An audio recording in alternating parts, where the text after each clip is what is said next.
All right, guys, I'm here on the roof. I'm taking a look at this plumbing vent pipe.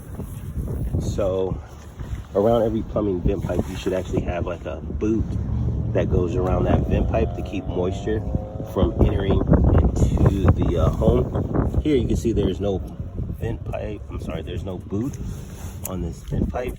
So moisture can just make its way right there into the home. So another good reason to have a home inspection.